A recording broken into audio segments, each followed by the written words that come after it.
السلام عليكم ورحمة الله وبركاته. من مصارف الزكاة قضية الغارمين في سبيل الله تعالى. تخيلوا إن إنسانة ممكن محتاجة إنها تجوز بنتها، أو إنسان عاوز يجوز بنته ومش لاقي، فهو لازم يسطرها. وإحنا عندنا هنا في مصر بنقول بنسطر البنات.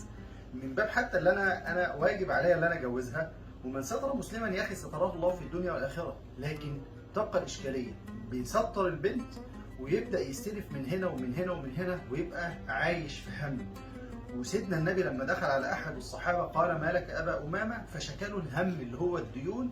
ومع ذلك النبي عليه الصلاه والسلام قال: قل اللهم اني اعوذ بك من الهم والحزن واعوذ بك من العجز والكسل الى اخر الدعاء.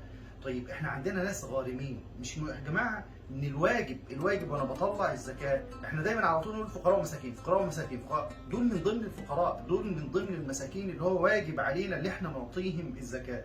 من باب اللي احنا نسترهم ما يدخلوش حتى السجن، من باب اللي احنا نرفع عنهم هذا الهم وهذا الكرب.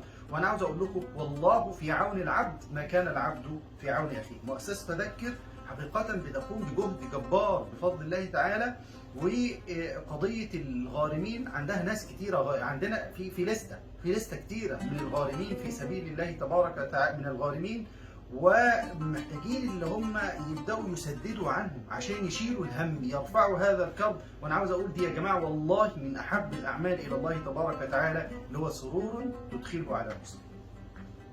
شارك معانا واتصل بينا على الأرقام التالية: 012 77 67 97 88 أو 010 555 99 8، وهيوصلك مندوبنا لحد باب البيت.